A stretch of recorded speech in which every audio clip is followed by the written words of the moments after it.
오늘 성경에 보면 이런 말씀이 있어요.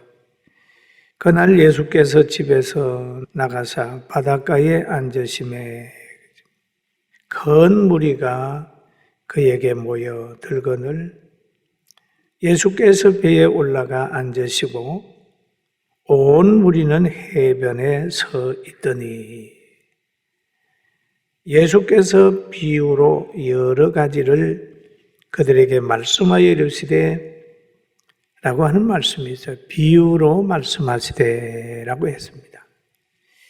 그럼 예수님께서는 제자들이나 무리들에게 많은 비유로 교훈을 하셨어요.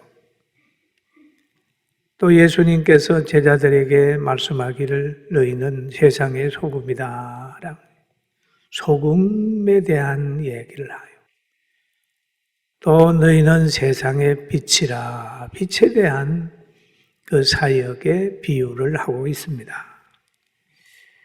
그런데 성경 속에 하나님을 소개하면서 그 하나님의 사랑을 비유로 탕자의 비유를 통해서 우리에게 교훈한 부분도 있습니다.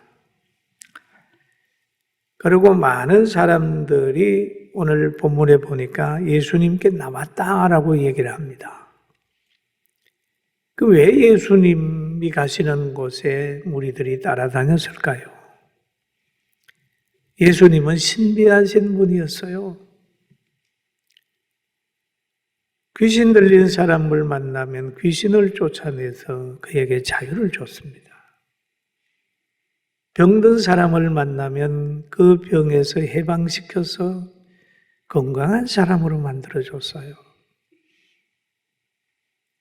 가부의 아들이 장례를 치르러 가는 그 장례길에 장례 행렬을 다시 돌려서 집으로 보냈어요. 살아나게 했어요. 여자와 아이 외에 5,000명이 모여있는 강야에서 물고기 2마리와 보리떡 5개로 5,000명을 먹이는 기적을 베풀었어요. 그 기적을 체험한 이들은 늘 주님 가시는 곳 따라다녔어요.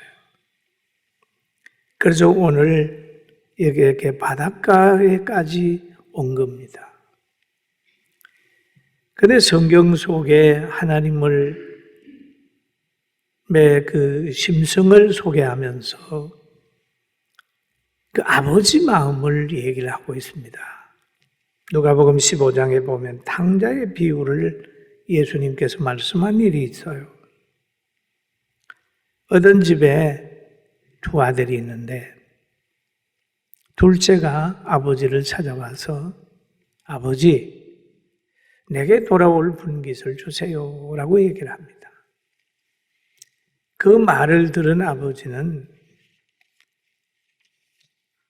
형제에게 각각 재산을 나누어 줬어요. 각각 나누어 줬어요. 그러니까 며칠 후에 며칠이 못 되어서 둘째 아들은 그걸 다 정리를 했어요.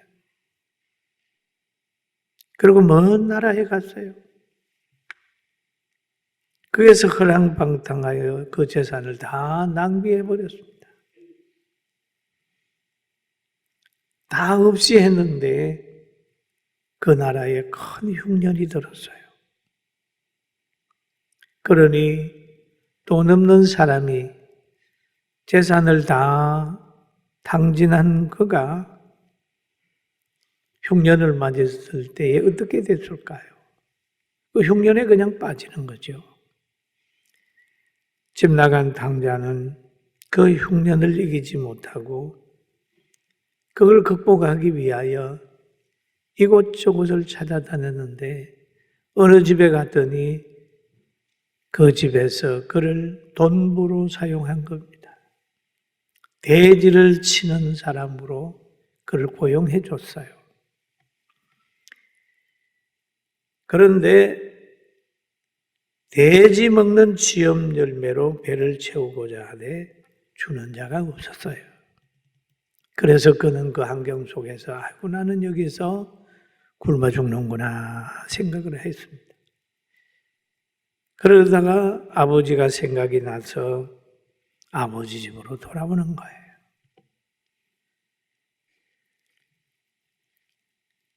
그런데 여기에서 허랑방탕했는데 뭐 하면서 그렇게 허랑방탕했을까요? 젊은 사람이었으니까 굉장히 좀 안 좋게 놀았습니다. 돌아온 그 동생을 향하여 형님이 누가복음 15장 30절에 이렇게 얘기를 하죠. 아버지의 살림을 창기들과 함께 삼켜버린 이 아들이 돌아오매 이를 위하여 살찐 송아지를 잡으셨나이다. 이렇게 잘못 살고 잘못한 그가 돌아왔는데 아버지는 왜 이렇게 귀한 송아지를 잡습니까? 그러면서 하는 말이 저는 저의 벗들과 함께 염소 새끼라도 안 잡아주면서 왜 그렇게 잘못한 동생에 대해서 편견을 가지고 그에게 사랑을 베풉니까? 그런 불평을 하고 있는 겁니다. 그러게 아버지의 대답은 그는 죽었다가 살아났고 그의 생명을 귀하게 여긴다 그러면서 오히려 너가 그러는 건 아니다라고 얘기를 하죠. 근데 이 아버지의 모습 속에서 우리는 뭘 보냐? 하나님을 보는 거예요. 여러분, 교회는 바로 이 아버지 집입니다. 여러분이 어떤 죄를 졌다 할지라도 어떤 상황에 있다 할지라도 나와서 하나님께 돌아오면 하나님께서는 회개하고 돌아오는 사람을 용서하고 안아주고 신분 회복해주고 축복한다는 사실을 이 비유를 통해서 우리에게 가르쳐주고 있는 겁니다. 할렐루야. 아멘. 그러면 살 소망까지 끊어져서 고통 속에 있으면서 그냥 거기에서 실패하고 있지 말고 돌아오라는 거예요. 신앙생활 하다가 지금 어려움 당하고 있는 분들이 있다면 돌아오라는 거예요. 하나님의 말씀을 떠나고 하나님의 품을 떠나면 세상을 이길 수가 없습니다. 탕자가 아버지 품을 벗어난 탕자는 자기 관리도 안 되고 물질 관리도 못하고 환경을 이길 수 없어서 살 소망까지 끊어지는 그런 환경에 빠질 수 있어요. 이럴 때 용기를 내서 돌아오는 우리 모든 성도들 되고 말씀을 듣는 모든 분들 되기를 주의 이름으로 축원합니다. 여러분, 하나님은 집 나간 탕자가 돌아왔을 때에 어떻게 했을까요? 성경은 그렇게 얘기를 합니다. 아직도 거리가 먼데 아버지가 그를 보고 측은히 여겨 달려가 목을 안고 입을 맞추니 그랬습니다.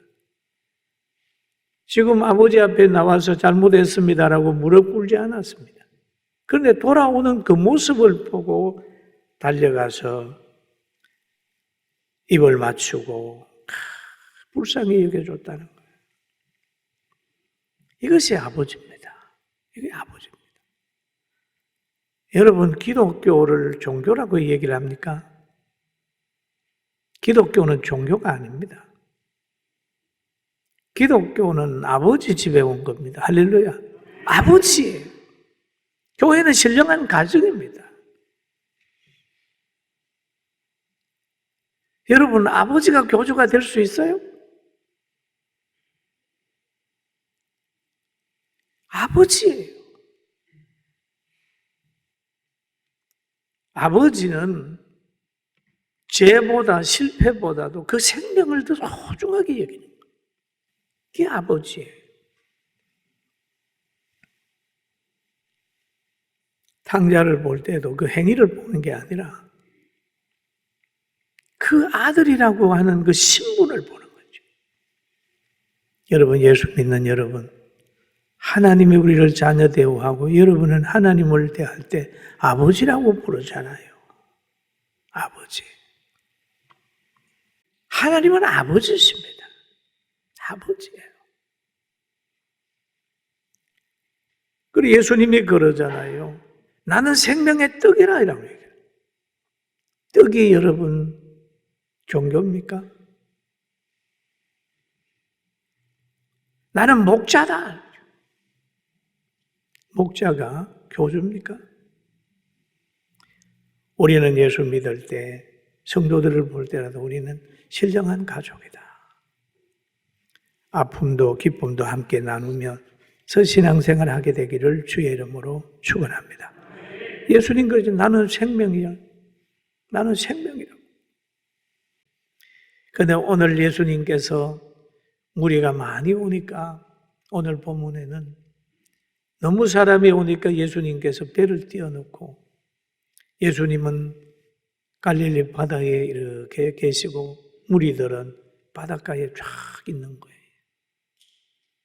배를 강단 삼아서 교훈을 하셨는데 이때 4가지 밭에 대한 이야기를 오늘 본문에 하고 있습니다. 그래서 성경에 보면 그런 말입니다. 씨를 뿌렸다. 씨를 뿌리는 자가 뿌리러 나가서. 그럼 이 씨는 뭡니까?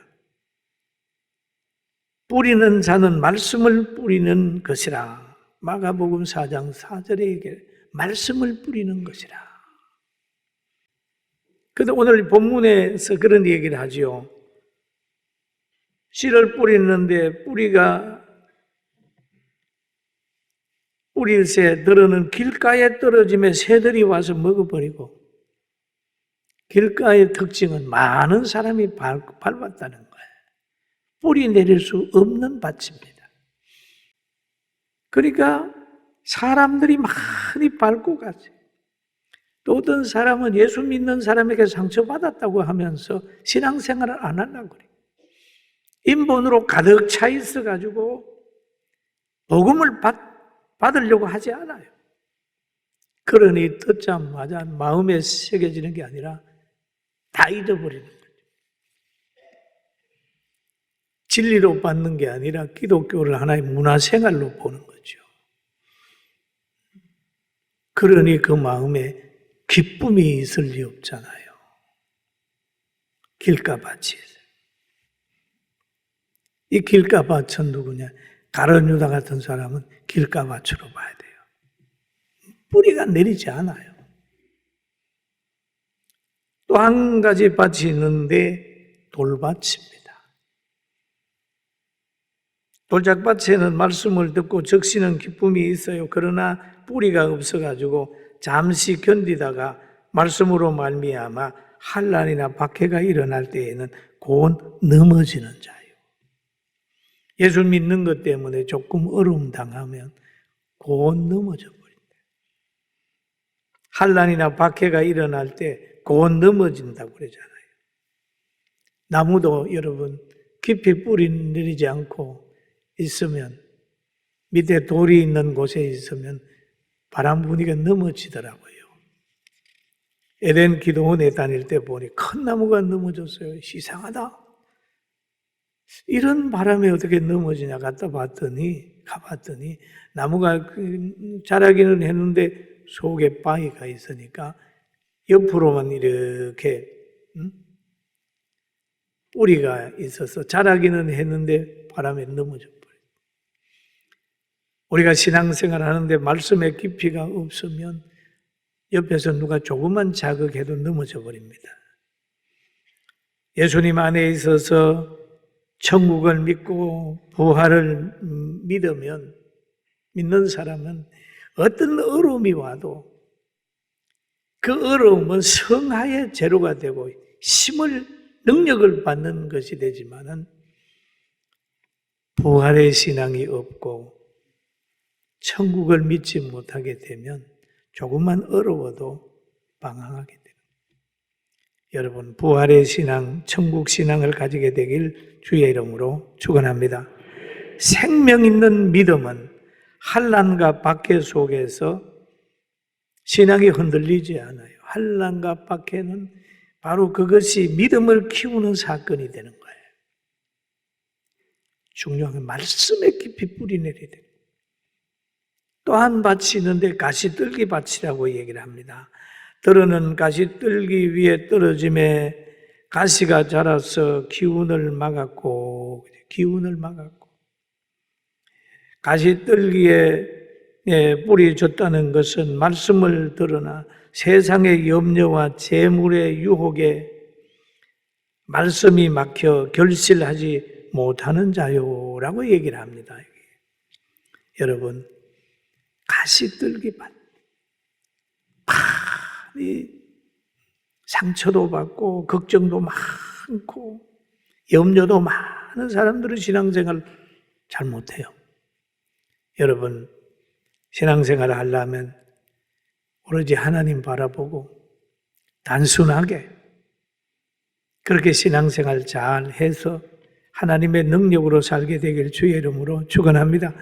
여러분 사람 의식하면요, 환경 의식하고 사람 의식하면 신앙생활 못합니다. 미래에 대한 염려, 재물의 유혹을 받으면 신앙생활 자꾸 양보를 해요. 내가 이렇게 하면 저 사람이 나에게 불이익을 주겠지. 주면 어떠세요? 불이익 주면 박해를 받는단 말이에요. 하나님이 도와주는 거예요. 하나님이 도와주면 누가 해야 합니까? 하나님이 함께 하면 어떤 환경이라도 다 이길 수 있어요. 믿습니까? 한번 따라 합시다. 하나님이 함께 하면 모든 환경을 이길 수 있다. 그런 거예요. 하나님이 함께 하면 돼요. 그리고 또 여기에 보면은 옥토밭 얘기를 하잖아요. 옥토밭을 보면은 100배, 60배, 30배 열매를 맺는 거죠. 믿는 자가 자기 마음밭을 아는 것이 굉장히 중요합니다. 나에게 왜 기쁨이 없지? 나에게 왜 능력이 없지? 나에게 왜 사랑이 없지? 라고 하는 것을 한번 살펴보세요. 분명히 그 밭 속에 돌이 들었든지 가시나무가 무성하든지 아니면 많은 사람에게 실망해가지고 아예 나는 사람을 안 믿어. 교회도 안 믿어. 교회는 깊이 들어가면 상처받아.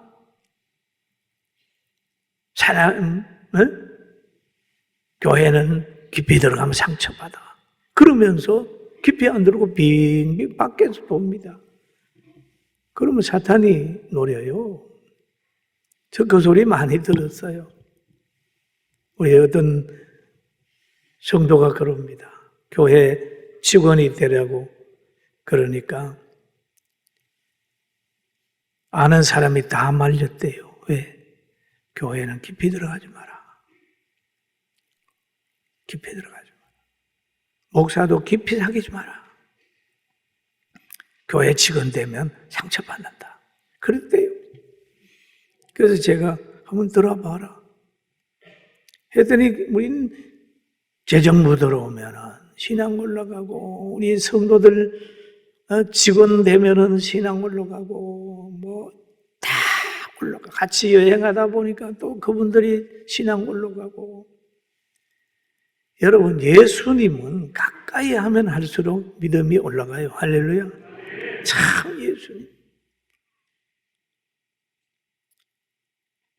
그런데 우리가 예수님은 완벽한데 사람들이 자꾸 예수님을 자기 의도대로 하다가 보니까 예수님 내세우고 다른 운동을 하니까 사람들이 상처받는 거지 주님의 마음 가지고 가면 처음에는 오해할 수 있지만 시간이 흐르면 늘 함께 신령한 가족으로 살 수 있다는 것을 믿게 되길 주의 이름으로 축원합니다.